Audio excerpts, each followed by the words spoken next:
And then let's just go around, and why don't y'all each say, like, because we kind of just showed up here with information in our brains. Like it would help if you kind of said, hey, we're curious about this, and give us a little bit about anything you want us to know about what's going on with you. And with the caveat that Courtney and I are not nutritionists. I mean, I know y'all know that we're not medical professionals. We can share our experience. We've tried all the things, and we can tell you what worked for us and what we've learned from research and study that we've done. So I guess everybody mute, and I'll just call on people, and then Courtney can tell you a little bit more about her too at the end, when we're done with everybody else. Blah, words are hard. Okay. So go, if you're not muted. Yeah, everybody's muted. Okay. So Jill, unmute and tell us what you got. Honestly, I'm here to listen in. I don't know that I have anything in particular because I didn't plan to be able to make this, and plans changed. So thanks to Dana, she reminded me. Oh, good. Well, we're glad you're here. And Cheryl just popped in. Hey, Cheryl. I'm just calling each person to just kind of say, hey, let us know, we're happy to answer your questions, but if you have anything particular that you showed up for, or anything you want to share about what's going on with you, let us know that, and that'll help us as we kind of go through like what your questions are. All right, let's go to Dana. Unmute yourself. Okay, this is hilarious. It's like they make fun of all these old people that can't do it. Well, I'm that person. So did you get my email today? I know it was late as far as asking questions. Oh, but did I didn't. Okay. Well, so I'm frustrated about all the different information, like, the protein, and then I did watch one of your videos on fat, and so that was very clear, and I liked that because I realized I was getting a lot of fat from nuts, probably. And so wanted to ask about pasta and dairy. You don't do any dairy, but what about pasta? And Okay, I'm writing these down. Also in general, I get the point. Don't eat processed foods, and add more green vegetables. And I don't know if I'd ever go meatless, but because Vince, and I like meat too. But anyway, so that's kind of what I wanted to know about. Okay, cool. And I'm sorry I missed your email. Well, also, I'll just finish up my email now that I'm thinking about it. And so I don't like smoothies. I don't like the texture. And so if there's any alternative to that, and then as far as carrots as a snack and stuff like that, doesn't do it when I'm hungry. I want to go to something like nuts or something sweet. Okay. All right. Thank you. Let's go to Cheryl. And if you don't have anything specific, you can just say hi and whatnot. I can't hear you. No, I just had to unmute. No, I was just going to say hi. And I guess I'm kind of semi-plant-based now. I've cut way back on cheeses and meats and stuff like that. But kind of like Dana, I don't know if I could ever really completely cut it out. I don't know if you guys have done that, if that's been a big issue, that hard to do, or if you did, could you tell a big difference? Okay, we'll address that for sure. And by the way, your hair is gorgeous. I don't think I've ever knew it was that long, or haven't ever seen it that long. Okay. Yeah, thanks to the virus. No. Yeah, same, right? Mine's like practically down to my butt. Cool. Okay, we can address that for sure. All right, Lily. So, hi. Lately I've been feeling like I don't want to do meat in my dinners. So I force, my husband is the one who cooks. I'm the one who prepares the recipes and he executes. So I'm trying to shy away. I do beef only once a week. I always try to do a vegan and a vegetarian, and then of course a lot of fish. But lately I've been feeling like, ugh, even my steak on Saturday nights, which is sacred for me. I'm from Argentina. Steak is huge. I just can't handle it anymore. I also have a sister who's a very strict vegan, and so sometimes we share recipes and this and that. But I don't know that I could go completely plant-based because my husband is a big carnivore, but I have felt lately that, yes, I need to stay away from meat, all kinds of meats. I mean, my body is asking me to do that. Right now, I'm heavier than in a long time. When I joined the Pilates class 3 years ago, I was heavy. I lost 15 pounds on my own, just eating less and walking more. That's it. That's all it took. But don't worry, I put it all back on because I do that. I'm very good at losing weight, but I suck at maintaining it. So even if it's a lifestyle thing, I know it's your lifestyle, whatever, that's not who I am. I'm black or white, love you, hate you, whatever. So, but anyway, but the big deal is like, yes, I've been trying to get away on my own, away from meats that are kind of not setting well with me lately. So. Okay, Yeah. cool. Thank you. All right, Myrna. So I'm hoping to get inspired to start eating right again. I've never been a vegan. I eat kind of vegetarian. I mean, I do eat chicken and fish. But I was doing really well in terms of anti-inflammatory, which is really, really good for me and that kind of thing before the pandemic. And then I started baking and eating and I just did better today, even with us talking about it in Pilates and knowing we're going to do this today and you're following you on Facebook. I ate the healthiest lunch I've eaten in months today. So thank you for that. Good. That's awesome. Okay, cool. Yeah. All right. Teresa?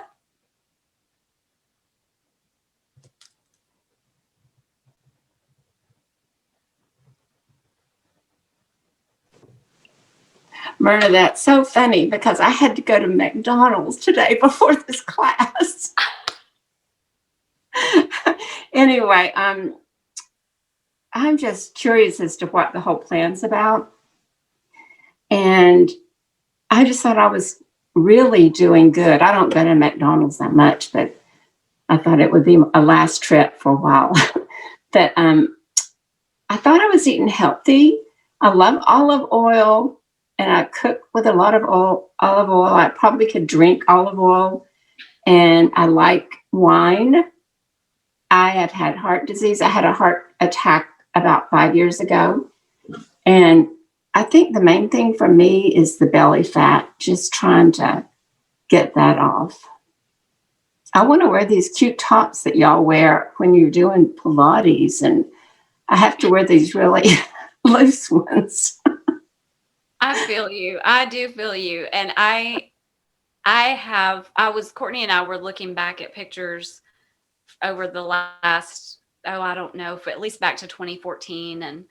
And I was sending her some, she was sending me some. And I said, see, look, in the one pictures, you can see where I have on the longer shirt that has like the band that gives you like the lousy looking thing. Yeah, I feel that. And we have experience with this. So this is good. This is fine.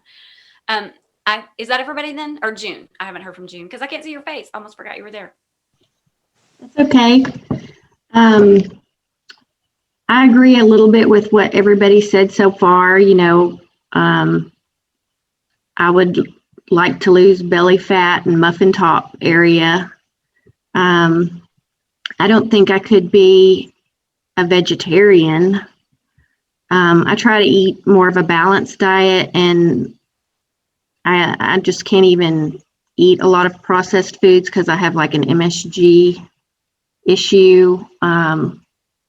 So the processed foods I do eat are breads, tortillas, cheese. I love cheese and wine. Cheese, wine, and bread. The meat I eat the most is unenhanced pork tenderloin.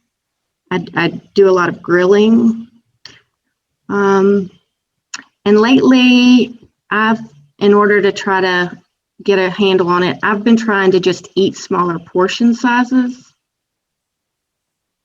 And I think that's starting to help some. I think, it's hard to know how much is a portion, and if you like something, you just kind of eat it till it's gone. You don't really portion it out. So I've just been trying to make smaller portions for lunch and for dinner. And I maybe kind of don't even eat whole meals. I'll eat like one meal and then kind of more like little snack meals. Just if I'm hungry, I eat something. And Okay. I have been cooking more vegetables. Good. Oh. We like to hear that.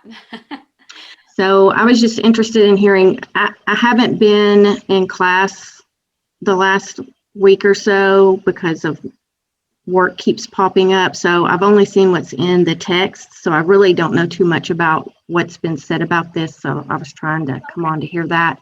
And another thing I was kind of interested in is a while back, everyone was talking about intermittent fasting.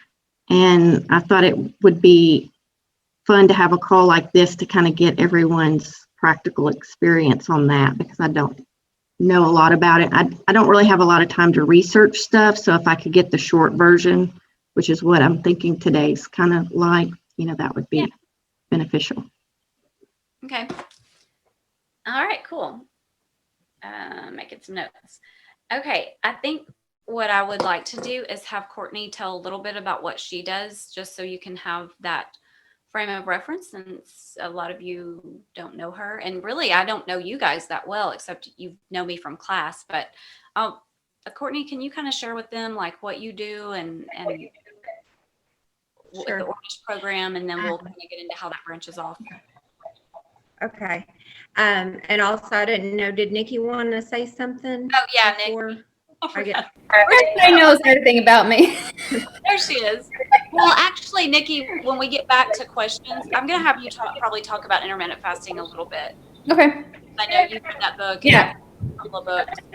Okay. But yeah, I mean, you guys all know, and I've told you plenty all about me, but my bigger thing, right, and who knows in the future what will happen, but I'm hearing everybody saying what they're saying, and I'm right there with you, because I'm a hybrid.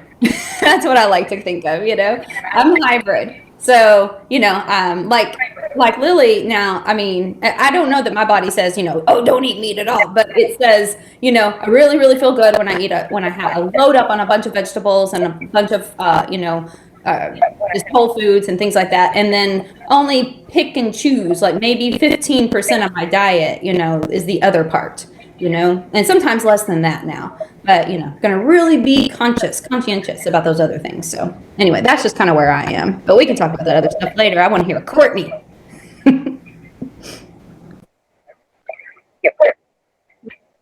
All right. So Rena, you want me to talk about my day job, I'm assuming. Yeah, I mean, I think what I do for work.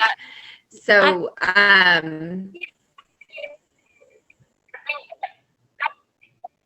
yeah, no, that's fine. I gotcha. So I work for Celine Heart Group. So for Dr. Alan Hatch in Benton, and downstairs we have a cardiology clinic, and he is a cardiologist.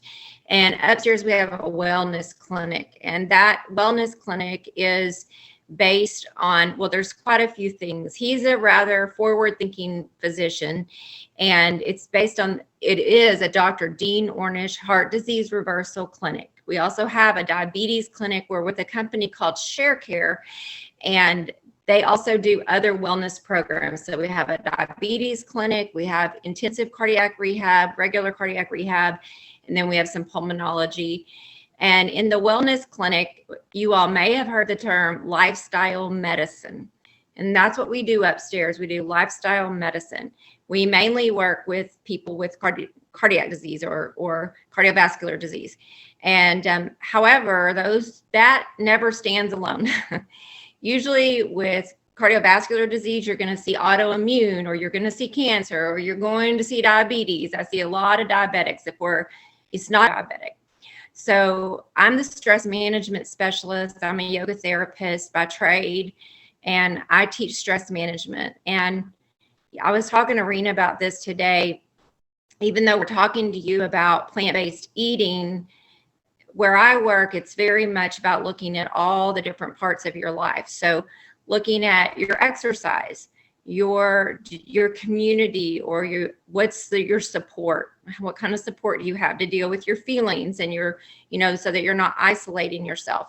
I teach stress management, mainly gentle yoga, very, very gentle yoga, and meditation. And that goes along with just kind of coaching as well, coaching people how to handle stress. And then we have a nutritionist as well. So it's 4 elements: exercise, group support, stress management, and nutrition. Anything else you want me to tell, Rena?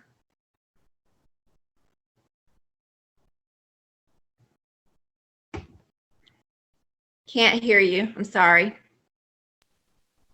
I muted myself because my cat. Okay. we may circle back to that in terms of kind of Ornish recommendations versus what you and I have been doing, but probably not. Okay, thank you. I'm real quick. I don't know if you have this, for later, but I wonder, Courtney, I know there was, questions, as far as, don't know if I could do that completely and all that, but, you've dealt with that with Jim, right? I mean, so I wonder, could you talk on that just a little bit?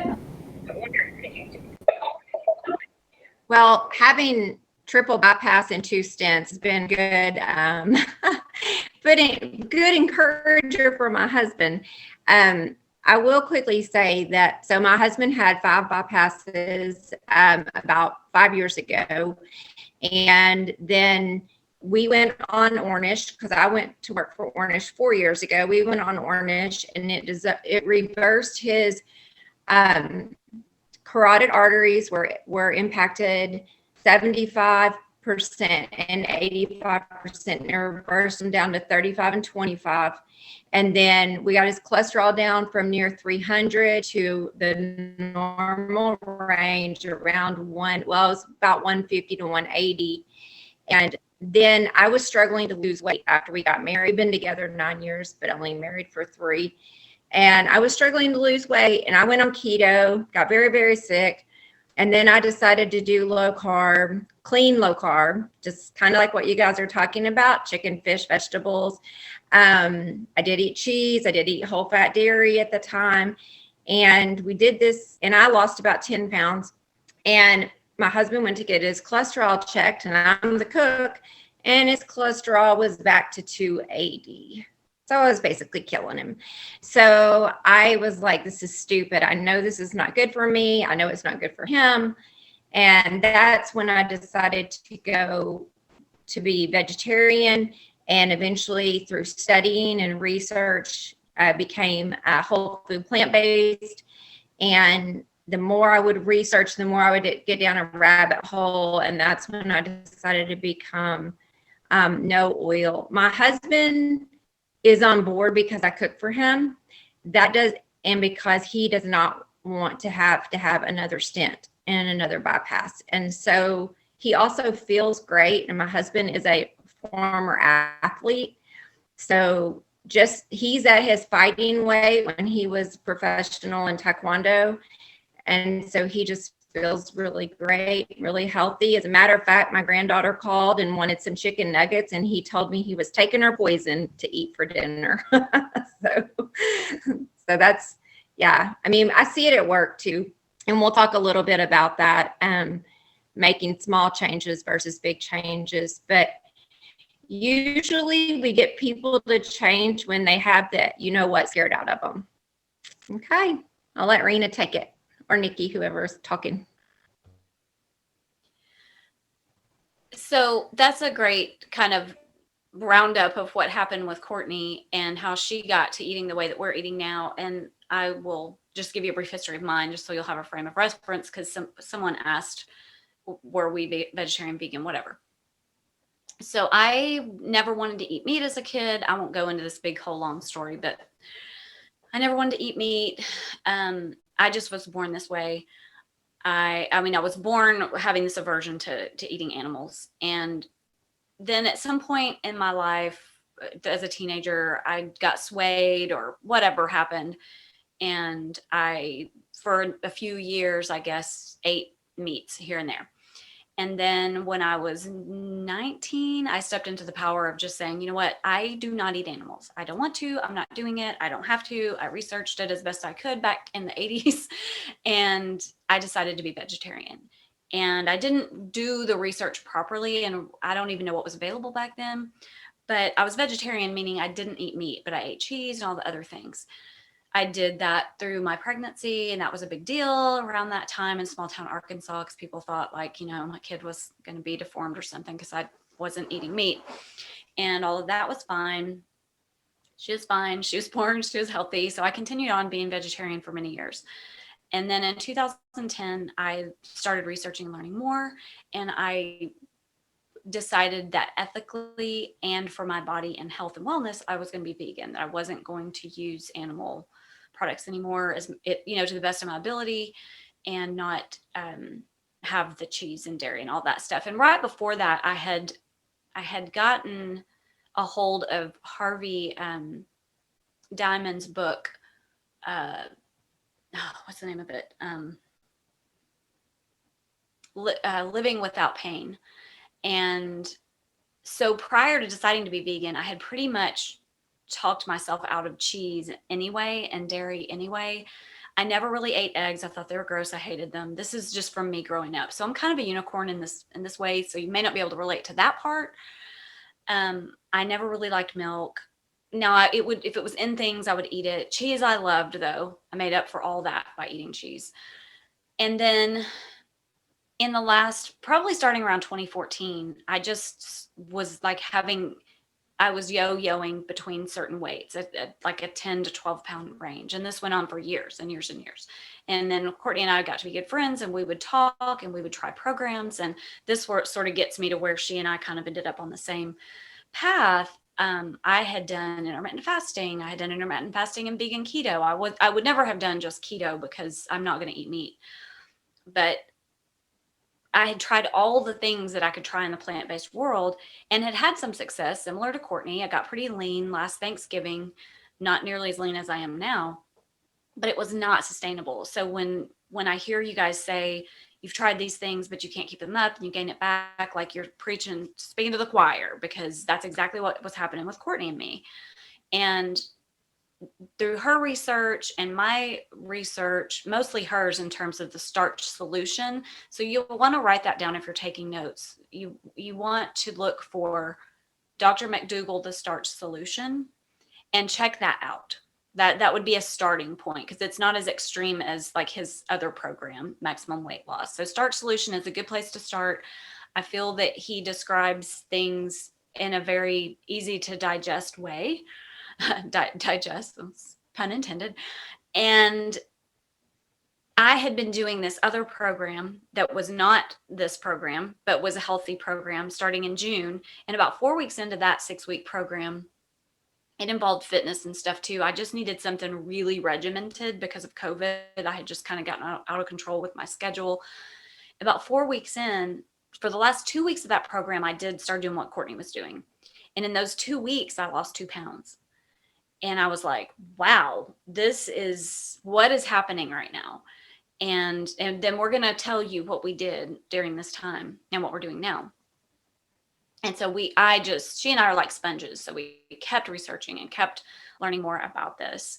And since June 8th, I've lost 17 pounds, and I don't even know how many inches. I stopped counting. But it was menopause belly fat. It was COVID. It was gain, lose, gain, lose, gain, lose.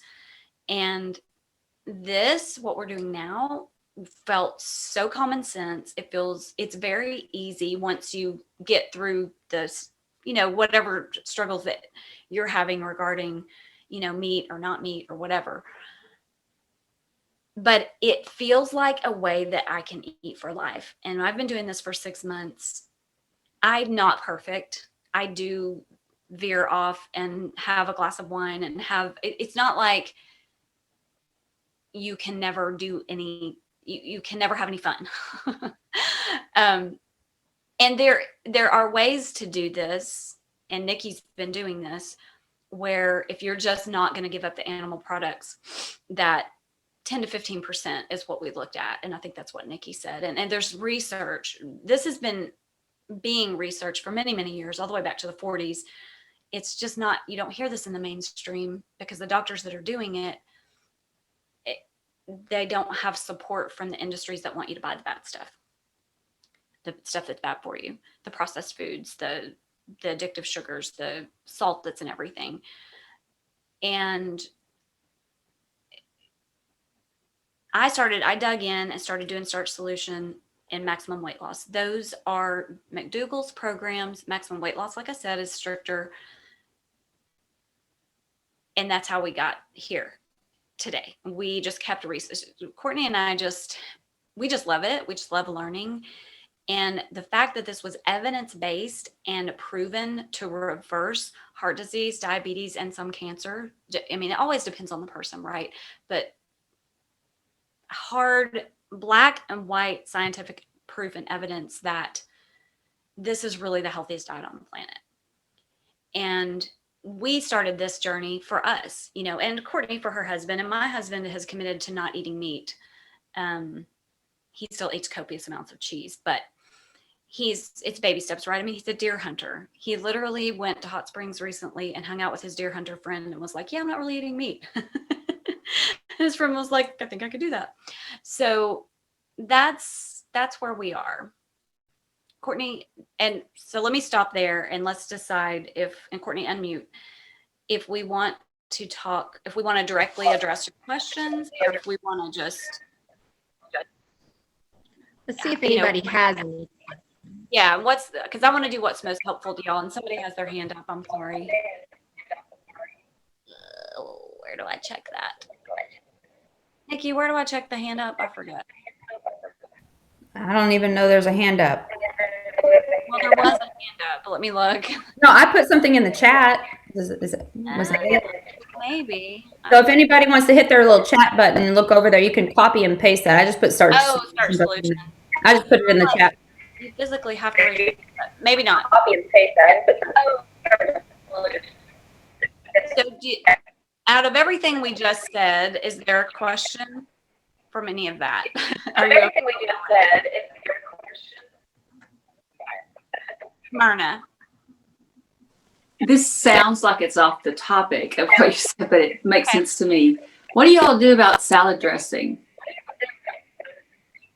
You don't just squeeze lemon on it, do you? Because great question. Courtney, do you want to take that one? Well, I'm lazy. I mean, sometimes I used to make it when I first started out on this, but now I just buy the Walden Farms dressings. My husband loves them. I get them at Walmart. So the Walden Farms is used to be a health food brand, and it's they have a honey mustard, a raspberry vinaigrette, a ranch, and the honey mustard actually is vegan. I don't know what they put in it, but they have a French one, and I just started using those. I mean, the way that we eat, it's like common sense once you start doing it. But like I also now use a lot of balsamic vinegar. It's so weird, but sometimes on my Buddha balls or Nourish balls, I put a little ketchup or something on my potatoes. And the salad's kind of buried beneath it. So no, you don't have to use just lemon. And then there's a million recipes you can make, and even creamy ones using like cannelli beans and stuff like that. And if you're not cutting the fat as severe as Rena and I, there are some with nuts and avocados that you can make as well. Rena, you want to answer the salad dressing question? And I didn't cover it all. Yeah, so piggyback on that. And then balsamic vinegar as opposed to vinaigrette. Vinaigrette has oil, obviously, but balsamic vinegar is good, and it's particularly good to eat on greens like spinach. You can find some that have really good flavor. I have a really good peach that is out of this world, and I will take a picture of it and send it in an email to y'all. I forget the name of it. But particularly vinegars are really good because they speed up. I'll get technical here for a minute. When you chew greens are nitrates. When you chew them, they release nitric oxide. Nitric oxide goes to your cell walls, your artery walls, the endothelial cells, and helps them, for lack of getting us way in the weeds, it helps them have, it helps them be not stopped up and stuck. Okay, it's like lotion. And when you put vinegar on those greens, it helps speed that process. So if you can eat your greens and if you put oil with it, that counteracts, because the oil, because you don't want the fat in with that. That slows down everything. It slows that down, getting into through your cell walls. So what was cool to me is I had not had balsamic vinegar a long time because I had been avoiding sugars of certain kinds, and it was great because I can throw that on just a little bit of like some kind of greens, tomatoes, cucumbers, some strawberries, and a little bit of that, and it was almost like a sweet treat salad. So there's that. And then if you're going to do one that's processed, then you want to look for something that's very low in fat, like 1 to 2 grams of fat per serving. And that might be hard to find at first, but then also look at the ingredients and make sure it's not cram-packed full of a bunch of different kinds of oils. There's probably going to be some oil in it of some sort, but if you're looking at the overall fat, that helps. Like, you don't want something that has 9 grams of fat per serving. So keep that low, and then also if the oil that's in it is not in the first 3 ingredients, that's better, because the first 3 ingredients are what's mostly in that, right? They have to list the ingredient order of, and this is true for all foods, in the order of how much there is of it.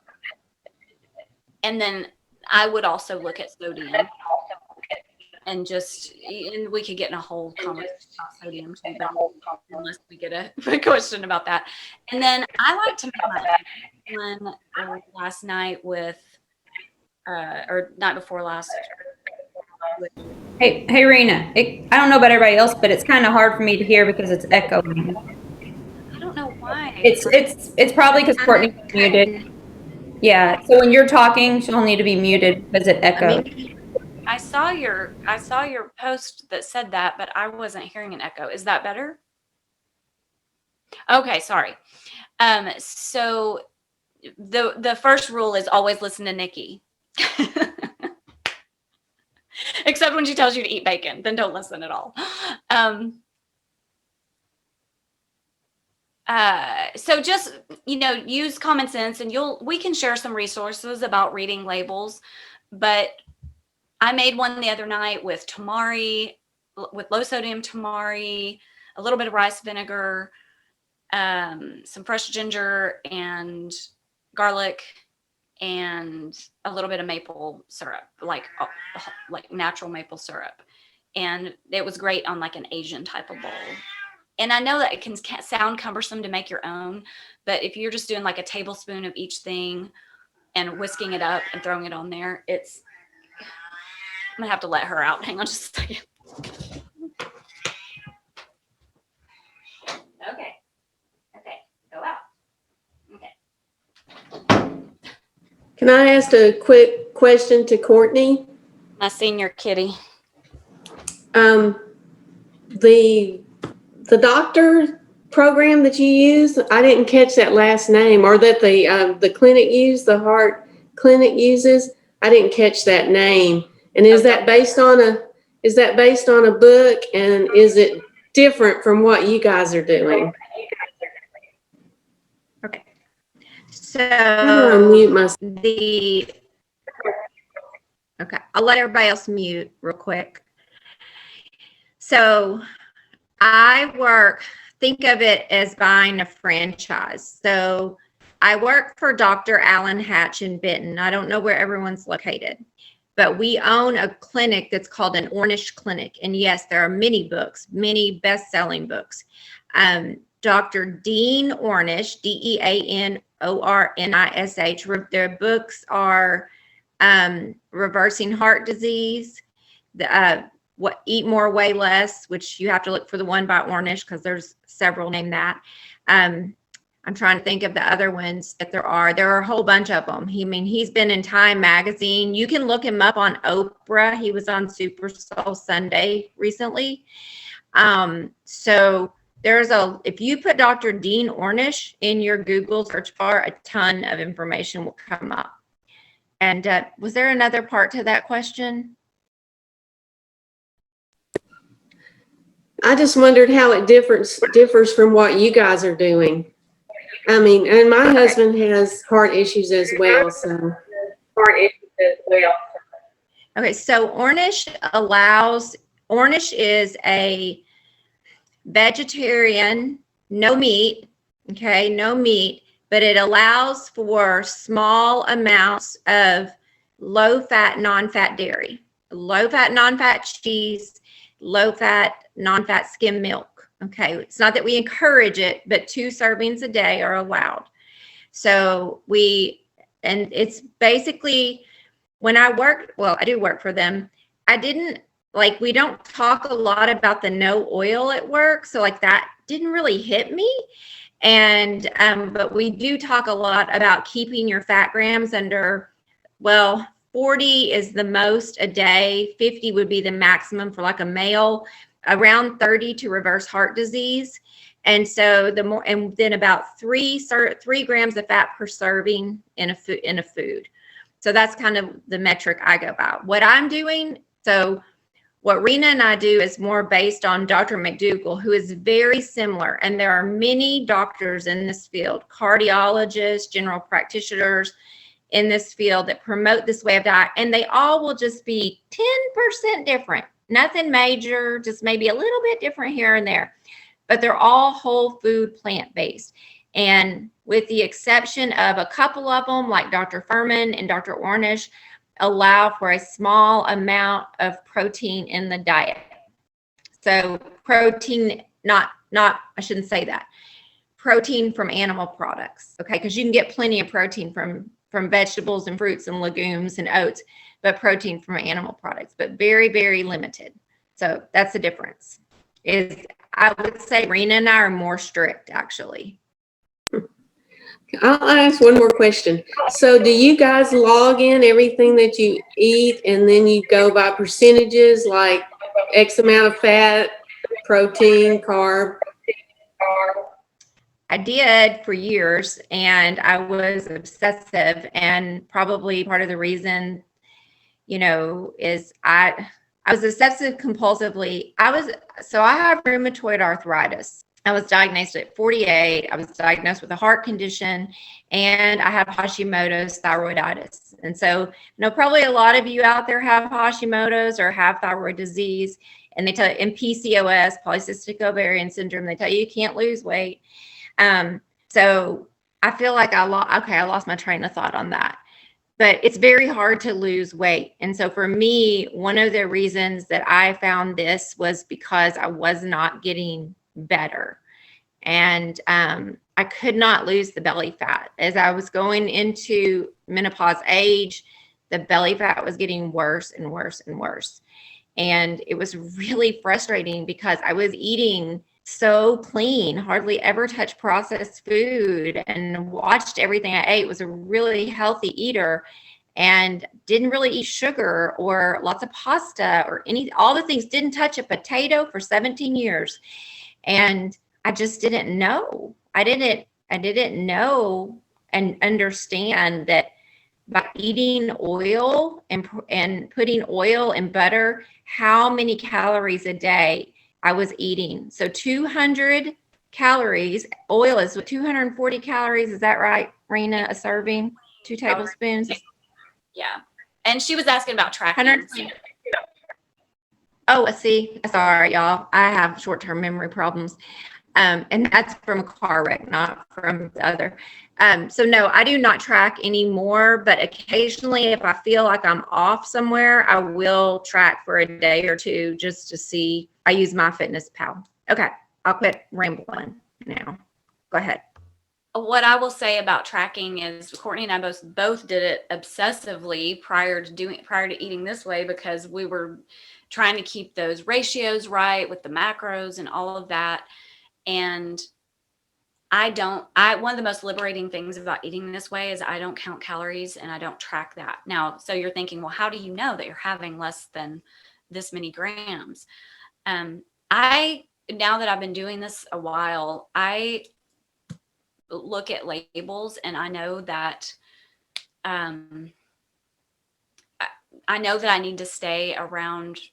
I safely could say I'm less than 30 grams of fat a day, even if you could cut your fat in half. So in order to do that, you may need to track if you haven't before, because that will give you an idea of where you are. But for me, the only thing I really pay attention to with tracking is if I'm going to eat hummus that's from the store, I'm going to look at how much fat is in it. Because if it has like 5 grams of fat a serving, I'm not going to buy it. But if it has 3 grams of fat per serving for 2 tablespoons, and I might eat 1 tablespoon, then I might buy it and use it sparingly.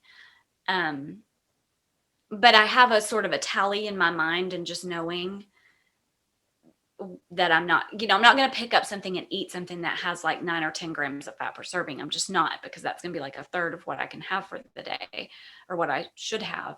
You get to a point where if you're eating too much fat, you're going to gain weight. You're going to feel it. You're going to feel it when you put your pants on. And I think having a pair of pants or something that you've had for a while and you kind of know how they fit when you've gone up or down, that's a really good way to do it. And you'll just know. I mean, but if you have no clue how much fat you're having, get the free MyFitnessPal or the Chronometer, and it's kind of a lot of work, honestly, to track that, but it will give you information, especially if you have no clue. Most sodium is another thing that makes you retain water and gets your fluffiness feeling up. And most Americans in the standard American diet have anywhere from 3,500 to 5,000 grams of sodium a day. And the recommended daily allowance in this program is around 1,500 grams a day. So if you can track those things and see where you are, it's just, then So I would say track it until you don't need to track it anymore. I weigh, and I have pants that fit differently, but I don't track. I haven't tracked it I don't want to. In fact, we were even talking about it the other day, and I was like, I really should see how many grams of fat I'm eating. And I just can't bring myself to do it, because I get it handcuffs me, I feel like. And I'm not gaining weight, not tracking, but if I were and I couldn't figure it out, then I might go back to it.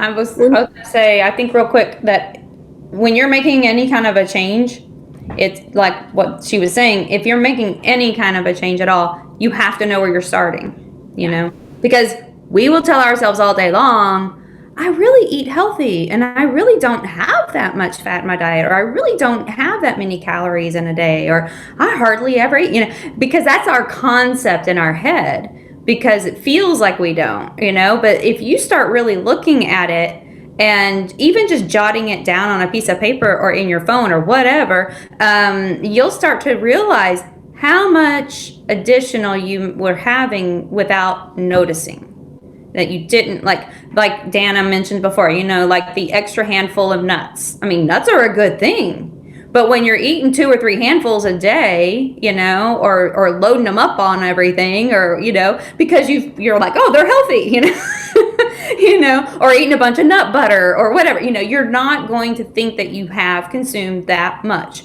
until you start noticing, and that's why. And also, we talked about this in class, if you weren't there, maybe yesterday, Cheryl and I were speaking about this too, like fat, there are more calories per fat gram than there are in other other nutrients, right? So in a fat, in a 1 gram of fat, I believe the ratio is like 7 calories more to 1 gram of fat or something. I haven't looked at it in a long time. Do you remember, Rena? So there's 9 grams of fat versus 4 grams. I'm sorry.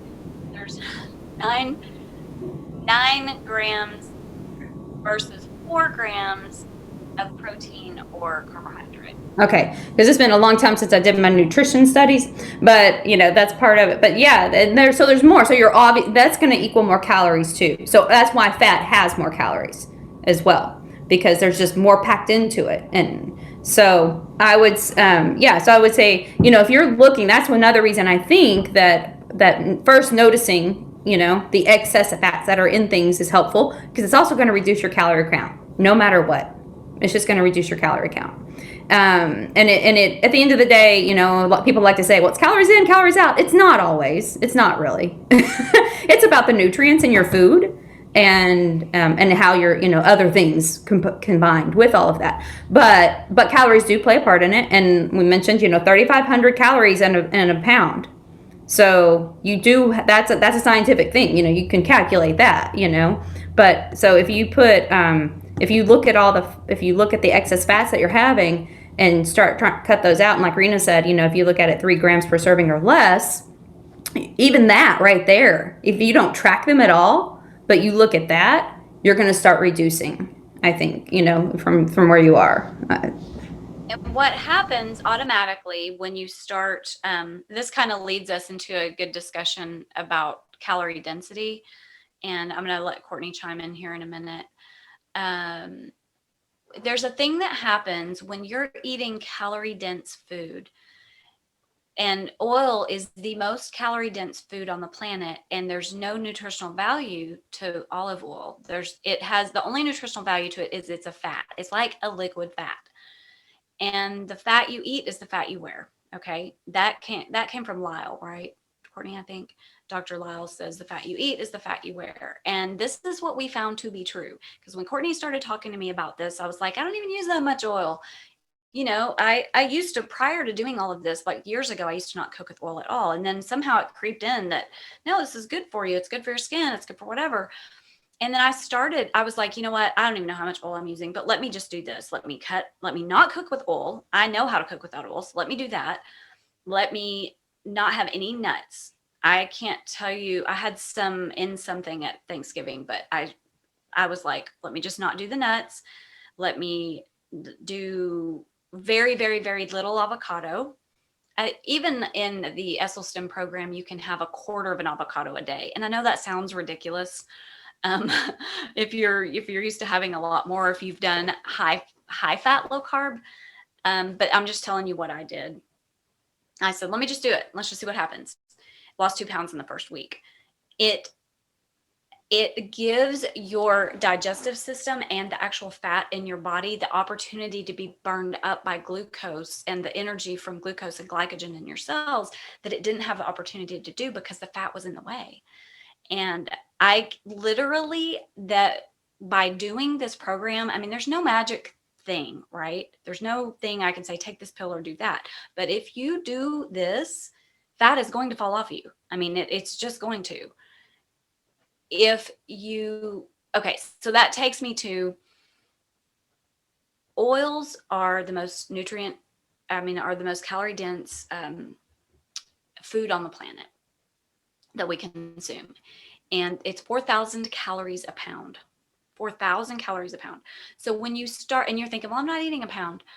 But when you compare it to things like broccoli or zucchini is 76 calories a pound. So just by adding oil, if you have a meal, if you do sauteed zucchini with no oil, and you do a whole zucchini, that's going to be about 76 calories. If you add 1 tablespoon of oil when you're sauteing that, it gets cooked into that, and that's adding 120 calories to that. So instead of 76 calories, you have 196 calories. You have like 200 calories versus less than 100. And when you apply that over everything you eat, it can add about 500 to 1,000 calories a day, especially if you're doing nuts and avocado. So what we try to look at, there's a lot of different ways to look at this. There's two things I'm going to tell you and then let Courtney talk. One is Chef AJ, she's another resource for you. And I'm trying to write these down so I can share them. It can kind of get overwhelming, but what I recommend is that you check these out. And then the one that resonates with you the best, just like start digesting everything you can find from them. She says, eat left of the line. Left of the line is everything that's 600 calories per pound or less. Okay. And you can Google that. You can Google 600 calories or less per pound, or just Google the Starch Solution. It'll give you a breakdown of that. And the other thing is to start with a 50-50 plate. Half non-starchy vegetable like broccoli, zucchini, some kind of salad, something that's not very calorie dense. And then half of a starchy vegetable, a healthy starchy vegetable, not processed. And I know that some of you have asked about pasta, and we'll get to that. But potatoes are your best freaking friend on this plan. So I hope that some of you are like, wow. Because I just was like, even my husband was like, we're eating potatoes again? Wait a minute, Teresa's eyes just lit up. But they're not they're not with a bunch of butter and oil and all that stuff on them. But you can put other things on them. So those are two things: eating a 50-50 plate and eating things that are very low. So what happens instantly is not only have you taken out the crap, just the oil alone that makes it hard for your body to do what it needs to do with energy, you're also drastically cutting the amount of calories that you're having. Now, this isn't a calorie counting plan, but just by eating this way, you're going to cut your calories. And if you cut 500 calories a day, you can lose a pound a week. And that is essentially what Courtney and I did. I lost almost a pound a week from June 8th to December 8th. Now, and about December 8th, I had been at a maintenance. I had maintained my weight for almost a month. So I'll say 5 months. I lost probably like half a pound to a pound a week. And doing that very consistently, not being completely perfect, planning the times that I'm going to do something different, having drinks with Nikki when she was here, having some things that I don't normally have, having a cupcake that had oil in it. And I'm going to let Courtney talk a little bit about that, because she has the way her brain wraps around calorie density is really good. And anything else you want to add, unless somebody has a question first. Okay. Me again, question. Yeah. What about the protein? So Courtney, do you want to take the protein question, or do you want? Go ahead and take it, and then I've got a little thing of notes we'll talk about, but go ahead. So protein is, you get all the protein that you need eating this way. So let's just say that you were like, you know what, I'm going to give up the meat and the cheese and the dairy. Protein is the least of your concerns. You're going to get all the protein you need from eating whole foods, plants, vegetables, fruits, legumes, grains. Now, Big Pharma and Big Agri don't want you to know this. It's like their best kept little secret from the mainstream. What is more important than that is, where are you getting your fiber?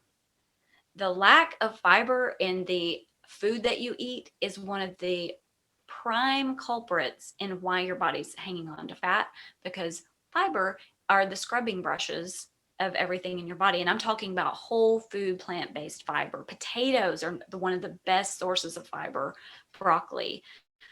So to answer your question, if you're not ever giving up meat, and you're like, you want to try this, but you're not willing to give that up, then Nikki has been doing a very good job in her diet. And I think she's lost about 5 pounds with just doing 10 to 15% of animal products total. So there has been research, and I cannot think of the guy's name who discovered that this is what is the tipping point for cancer causing agents in your body, but it's 10 to 15% animal products. Eating that or less it has not been shown that eating that or less has a great impact on the development of disease in your body. Eating more than that has been scientifically proven to impact your cell's ability to stay healthy and impacting your immune system. And there's studies that have been done on that. There's a doctor who won a Nobel Prize for discovering that in relationship to nitric oxide, and I won't get deep into that, but you're not going to have to worry about that. If you're going to do the meats and the animal-based stuff, keep it as unprocessed as you can, keep it as clean as you can, and do less than 15%. Courtney?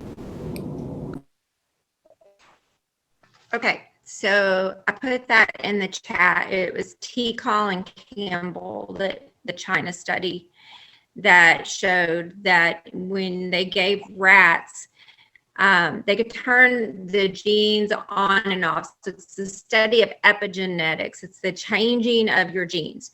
So turning genes off and on by giving them more protein. So have you ever seen a protein deficient person? We don't even have a word for it in America because it doesn't exist in the West. And so, okay, thank you, whoever said they had to jump off. So it doesn't exist in the West. And if you think about it, the animals get their protein. If you look out at your cow, where's your cow getting the protein? Cows don't eat meat.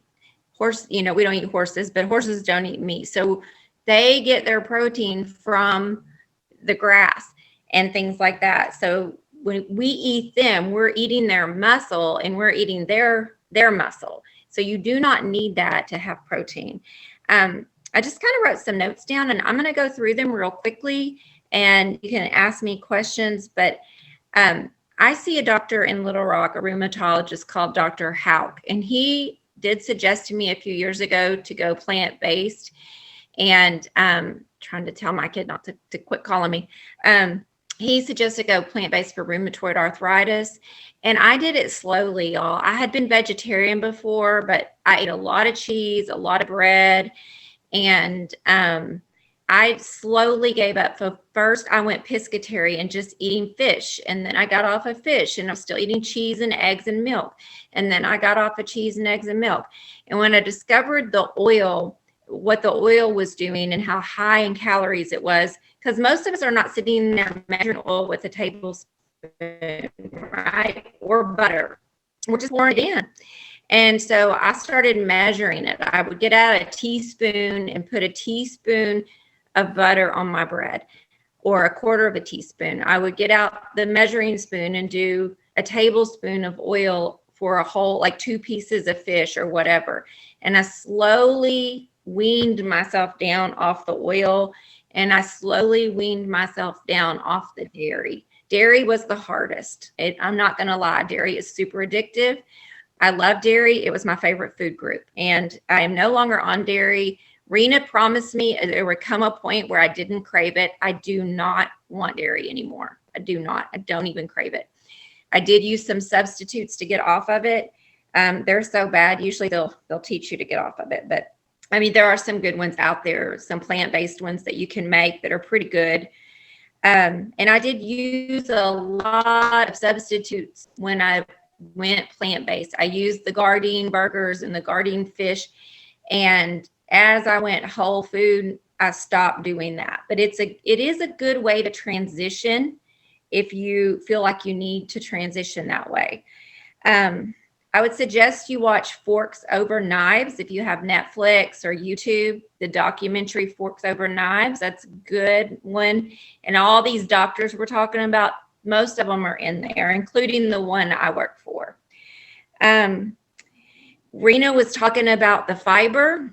Really, we should be getting about 40 to 50 grams of fiber a day, and most Americans aren't getting 20. And this is why we have such a problem with colon cancer.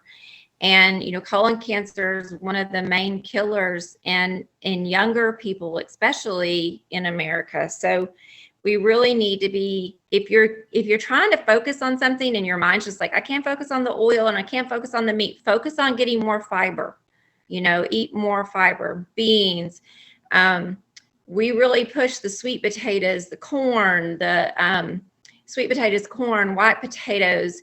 If you're eating left of the line, that's going to be fruits, vegetables, sweet potato tubers, beans, whole grains, your things like your peas, stuff like that. And pasta, yes, you can have pasta. Don't eat a ton of it, but you can have pasta. It is less than 600 calories, but it's not something you're going to want to do every day. But pasta with steamed vegetables and a marinara, that's a really good dinner, especially if it's a whole grain or a lentil pasta. You asked, I think is it Dana or Dana? I'm sorry if I said that right. You asked It's about Dana. snacks. Dana, okay, you don't like smoothies. That's okay. You don't have to like smoothies. So if I want a snack, I eat more of what I would eat at meals. Like I had potatoes and broccoli for a snack today with barbecue sauce. I mean, I just eat more. I mean, that was like 150 calories. And it was a plate of potato and broccoli. So I eat more of what I would eat at meals. I eat fruit. I made some Oat Bran Muffins today, and I used a flax egg in them instead of egg. There was no oil in them. It was bananas instead of oil. So I will make baked goods that are clean. Rena's husband does a lot of baked goods. I'll bake baked oatmeal. And there's a few cereals like bran flakes and shredded wheat that you want to get the plain. My husband does this. Take bran flakes and shredded wheat, put them in a bowl. My husband mixes them, put a whole bunch of fruit on there and some unsweetened almond milk. You will get used to almond milk. You won't even miss the other stuff. You just got to get through it.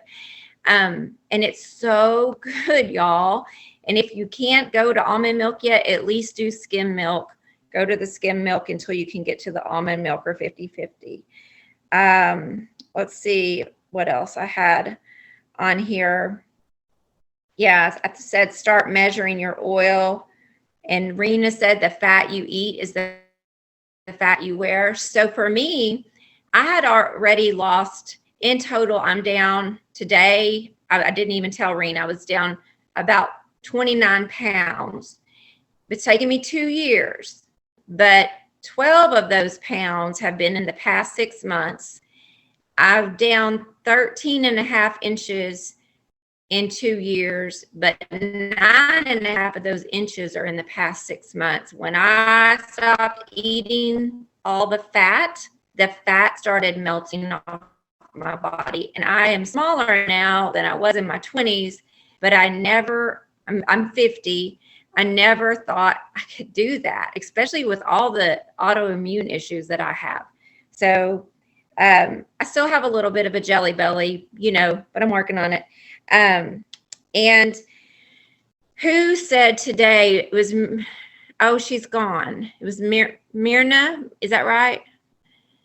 Or Myra? Myrna. Yeah. That's okay. Myrna, sorry.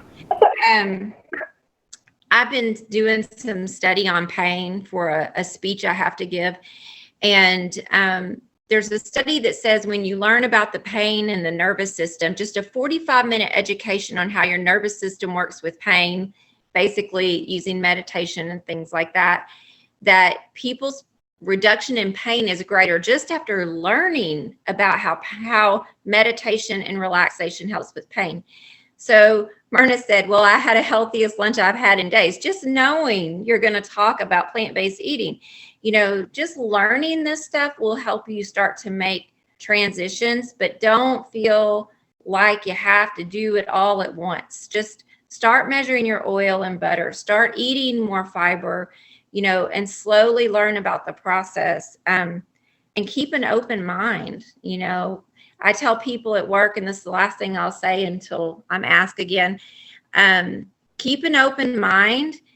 If what we say works for you, do it. If something I say doesn't work for you, don't do it. So that's all I got, y'all.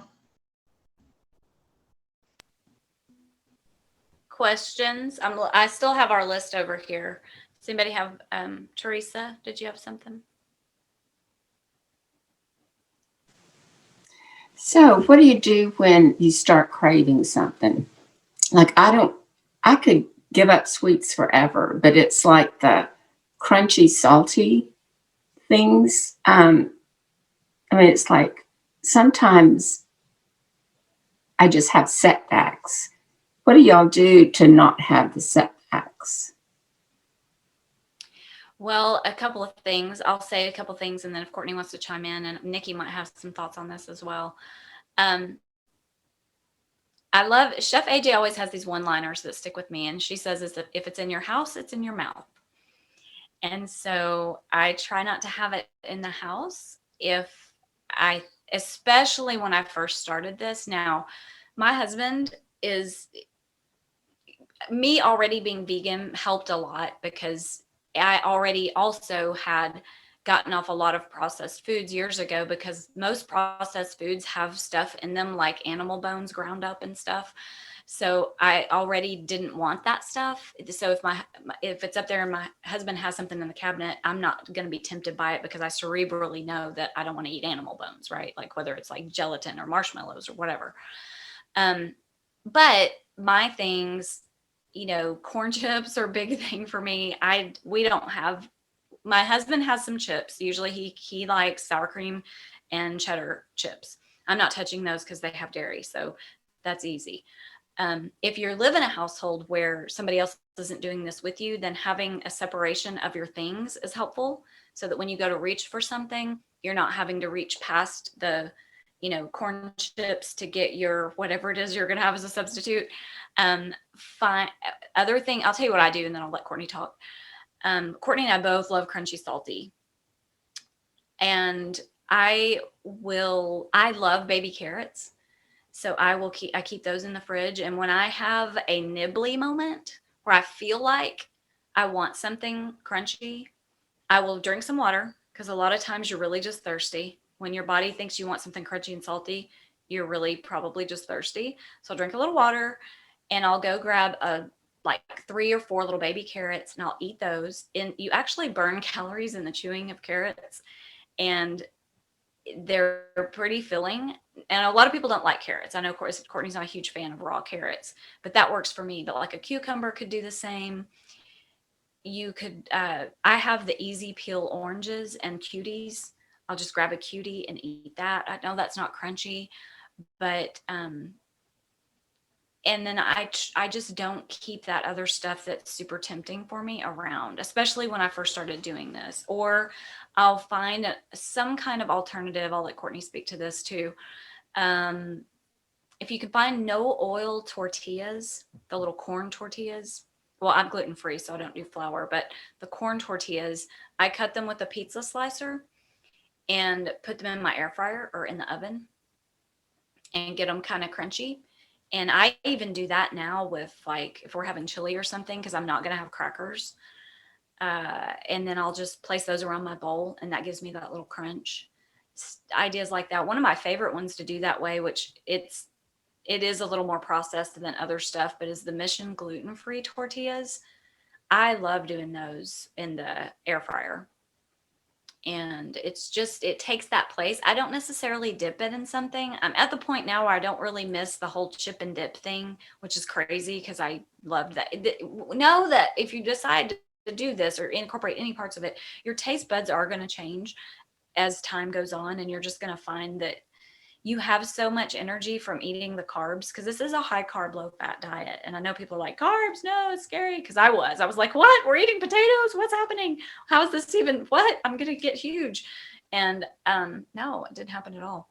Even rice. My husband was like, wait a second, we're eating like actual rice again instead of cauliflower rice? Yes, we're having the carbs. You'll have the energy. It's just baby steps. So to get you through, just find some alternative that's a little less offensive. I don't know. What is your go-to crunchy thing, Teresa? Potato chips. Yeah. Really bad. You could do the spiral, like those little the spiral thing that I got recently, right? And it has the flats, the whatever that blade is that does the big flat spiral. You can just spiral potato yourself and put it in your air fryer. Or or your oven, and you'll get it crisp. Throw a little bit of salt after it's cooked. and eat Okay. that. Keep some of those on hand. I was keeping some of those corn chips like I described. I would keep those in a Ziploc bag, just keep them on hand, eat 2 or 3. And I don't have to do that now because it's not something that I think about. That's such a great question. Courtney, do you have anything to add to that? Yeah, I was writing down. So fruit, like you said, cuties, apples. I always keep a bowl of fruit and I always keep fresh berries. And I love frozen cherries. I take them and I thaw them out and I just eat. I just love them so much. For sweet, today I did a baked apple with some cinnamon and orange juice. I don't buy orange juice to drink, but like I actually squeezed an orange on it and some cinnamon. I baked that. I do nice cream. Like when you make a smoothie, you just get your frozen bananas and you put a little bit of milk. You just don't put so much that it makes a smoothie. You put enough to make like a soft serve ice cream. You can make it chocolate. You can make it vanilla. You can make it peanut butter. So I do that. And sometimes I put that on top of the apples or the fruit. I don't eat these, but my husband, I'm like Rena, I'm kind of past needing all of that. And, but I did do the tortillas. I would just get like the gluten-free flour, oil-free ones, or corn tortillas. And it's usually just like the generic brands. Well, if you just look on the back, I cooked them in the oven at 400 for 10 minutes with salt or the air fryer. I would sometimes have a piece of toast, like the Be Free brand or Ezekiel. My husband eats pretzels, the kind that are flat. Have y'all seen them? They look like a chip. They're kind of flat. I'm gluten-free, so I don't eat them. But I buy him bags of those, and I buy him the low-fat popcorn, or he makes it himself. It has low oil. I think it's Orville Redenbacher, like Smart Pop or something, but just check the fat grams. They're 100-calorie bags. And you got to get used to using more seasonings. That's the thing, is when you cut out oil, you got to get used to eating more seasonings. So with my potatoes, we'll cut them up. We'll pre-steam them, cut them, smash them. Rena taught me this. I'll put a little bit of tamari or low sodium soy sauce or Bragg's aminos, and I'll shake it real good. I might put chili powder, cumin, onion powder, garlic powder on there, and then shake them real good, kind of make them messy, put them in the air fryer. I eat air fried potatoes constantly. Like that's my crunchy, salty, I'm like you, like chocolate, meh, potato, kettle chips, oh, whole bag. Yeah, I cannot have. So those are mine. Just make sure that things don't have more. If you're eating something with a label, 3 grams of fat or less per serving, that's kind of your go-to, okay? And then have a serving.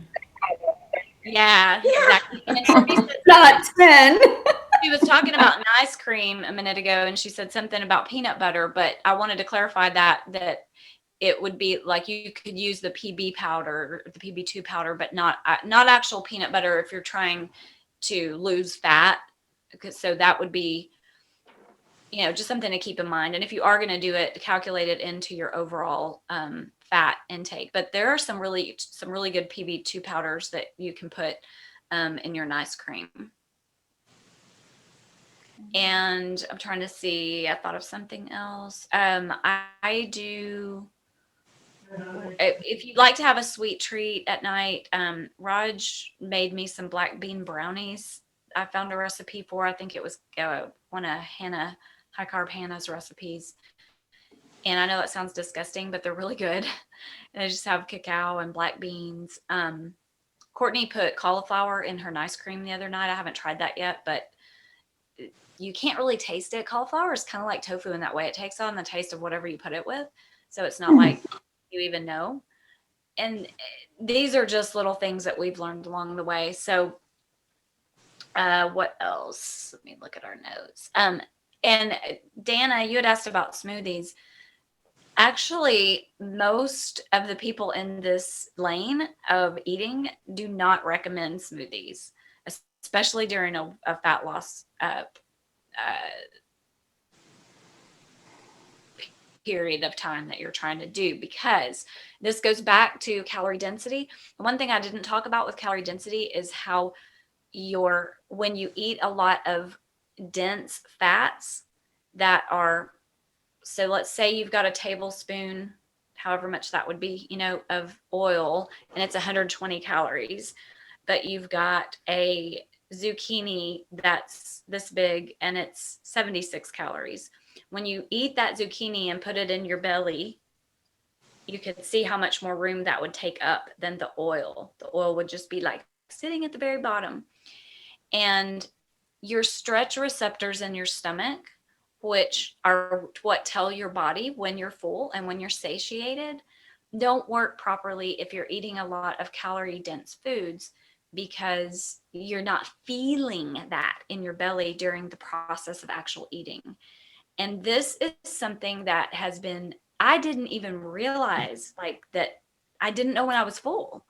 I just got used to a plate having a certain amount of food. And now when I eat the way I eat, I will feel it when I start to feel full. And I'm like, oh my gosh, that's my stretch receptors working, because I'm eating calorie dilute food.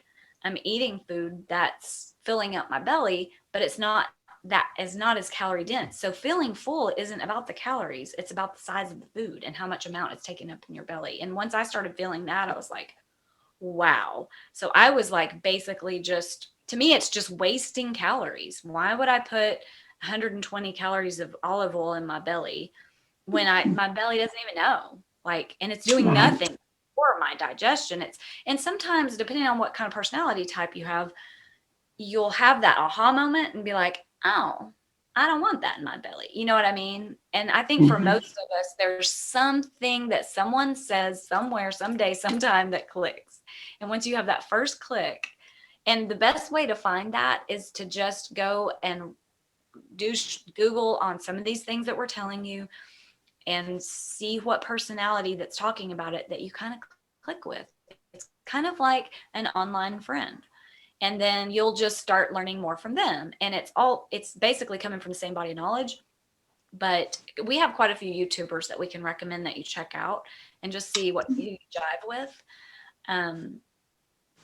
Because they're showing what they eat every day. And that's really helpful that they show you. And another thing real quick is having oatmeal for breakfast is, if you like oatmeal or can find a way to do it that's healthy, is really key, because it's very satiating.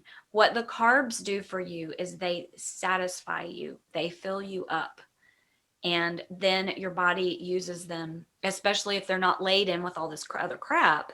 Your body actually can do with them what it's meant to do, because your body is meant to use glucose as fuel. The fat just gets in the way of all of it. And it's not that you need no fat, but we're limiting it to, 30 to 40 grams a day. Right. Oh, I could listen to y'all forever, and I hear my husband saying, I'm going to have to get off, but Okay, thank y'all so much. Anybody else have questions before we jump off? I think we covered pretty much everything. Dana, Jill, Cheryl, Lily, June. This is June. So there aren't any bad vegetables or bad fruit? No, you can Google calorie density chart, calorie density of vegetables. And actually, if you want to know the calorie density of anything, just Google what's the calorie, or go, hey Siri, what's the calorie density of a banana? Just see what she says. Hey Siri. Okay. She goes, But okay, I won't waste our time doing that. But you can Google calorie density chart. Now, bananas are more calorie dense. So, every time you're hungry for something and you want to snack on a piece of fruit, maybe not go for a banana if you're trying to lose weight or fat. Well, that's what I was mentioning. Well, that's a good point, though. I was mentioning that today when I was just talking about something I did yesterday. And Lily mentioned, how she makes a smoothie, and she says she always puts a banana in it. I'm like, yeah, I do too, most of the time. However, what I try to do is with that specifically, is with bananas and that sort of fruit, is I try to limit it to once a day. So just one banana a day, So, and I do that with my breakfast. So I'm probably not going to have it later in the day, So, I mean, I just try to vary my fruits and my vegetables both all day long, so I'm not eating the same thing all the time. So if I had potatoes with breakfast, I'm probably not going to have them later. I'm going to try to vary that up a little more. I don't know if that might help somebody or not. Totally. Yeah, that, and what I was going to say, actually, you reminded me what I was going to say about smoothies is it's hard with smoothies to feel satiated. So totally no worries if you don't like smoothies. I do a smoothie, but I actually do it as a meal replacement. It has oats in it. It literally has in it what I would eat. It has 2 cups of spinach in it, and it fills me up for hours and hours and hours. Otherwise, I wouldn't do it, because you don't want to just ingest a bunch of calories and then 30 minutes later you're hungry again. So you don't need to eat smoothies. Most of the time, it's not recommended on this anyway. Well, so a lot of times in smoothies, they have different protein powders, but they're all like whey or egg white protein or. So you don't have to do protein powder in your smoothie at all. Like if you're making yours at home, you could put a little bit of I think we could recommend like up to a tablespoon of flax a day. Although I didn't do that. You don't need protein in the smoothie. You can have it. Now, most of these programs will say no, probably because it's so calorie dense and because they don't want you to have too much protein because it actually slows down your digestion. But because I do mine as a meal replacement, I do put a half a serving of a very clean protein powder in mine. I do the same one almost every single day. So just if you're going to do the protein powder, look at the ingredients and kind of follow what we've talked about with ingredients. I find that I do work out a lot and I like having the protein in there. And I think so you're saying no to like flax seeds and hemp seeds and all that kind of stuff. You can have, did you say they're made of that? Well, like a lot of times people will add flax seeds or hemp seeds and coconut flakes. And I wouldn't do coconut flakes. It is pretty high in fat, but and it's not going to serve your body in the way that like flax or hemp or chia would. You can have up to a tablespoon or an ounce of any one of those, or an ounce of a combination of those every day. You can. So if you were making a smoothie, you could throw in a tablespoon of ground flax seeds. Can you explain a little more about PB2 powder? I don't know what that is. Yeah, it's just a powder form of peanut butter. And Courtney, and that also comes in almond butter. And Courtney uses it more than I do. And I think Nikki uses it too. Courtney, do you have any? Can you speak to that? Yeah, I use it for a couple of things. Now, I don't limit my bananas in the same way. So I have a banana almost every morning in my oatmeal because that's the sweetener I use. But then I may have nice cream at night. So I will add the PB2 powder and you could do cocoa or cacao if we want a chocolate peanut butter flavor. The PB2 is a lower fat, and also I use it to make like an Asian peanut sauce. I love to make rice and broccoli and a little air fried tofu and just pour that Asian peanut sauce over it. So it makes the peanut sauce fat free, or low fat, not fat free, low fat, versus peanut butter being extremely high in fat.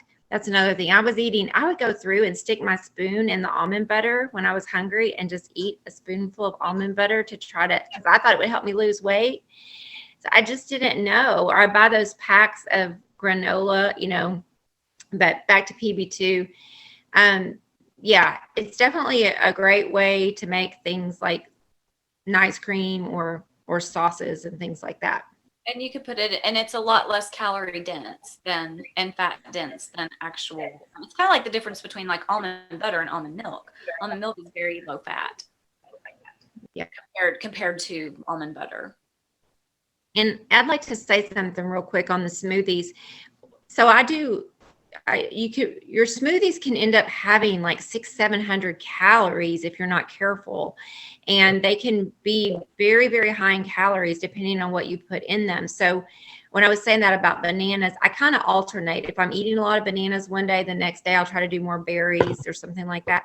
I don't eat like 20 bananas a day. You'll see some of these YouTubers who are a bit crazy, but with that stuff. But you want to switch it out. And my favorite smoothie is 2 cups of spinach, 1 frozen banana, and 1 cup of unsweet almond milk. It's called a green banana smoothie, and I love it. And it's only got about 200 calories and very little fat. So, yeah, just be careful what you're putting in those smoothies. And those places like Tropical Smoothie, I mean, there's a couple that aren't too bad. They are very high in calories and sugar and added stuff. So be careful with places like that, because you could get your whole allotment of calories for the day at some of those. Some of those are very, very high.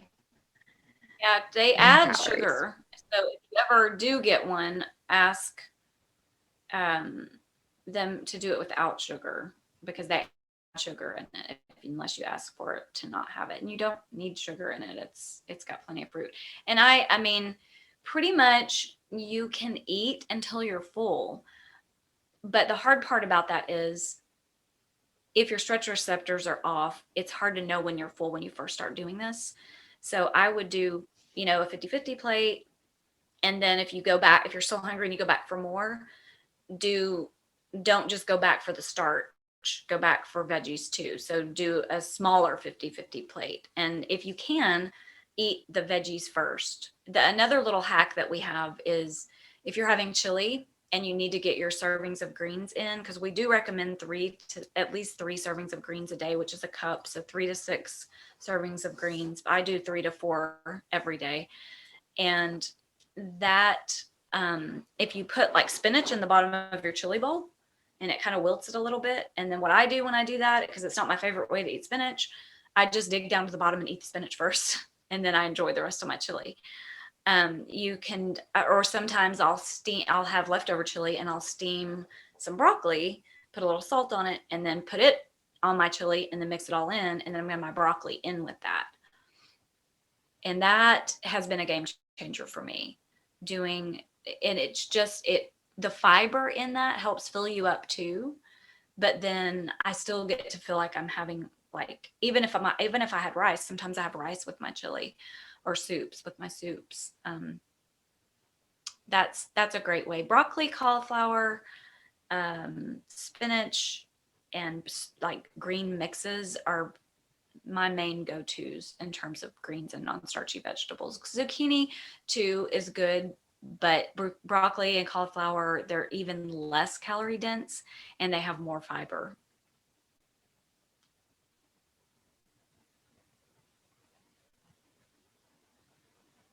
All right, ladies, I'm looking at my list to see.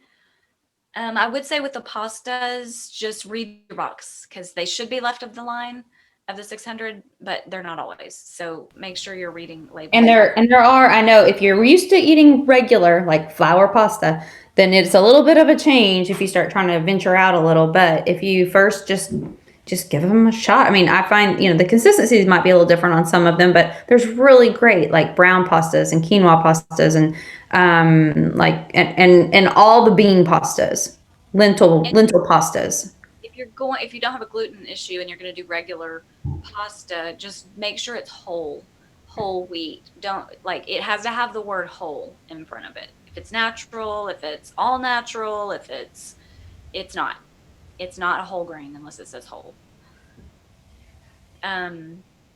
There is a brand of really good gluten-free spaghetti that is brown rice, I think, and it has a purple label and I can never think of the name of it. Courtney. I can tell you right now, like I've been shopping in the Asian aisle a lot.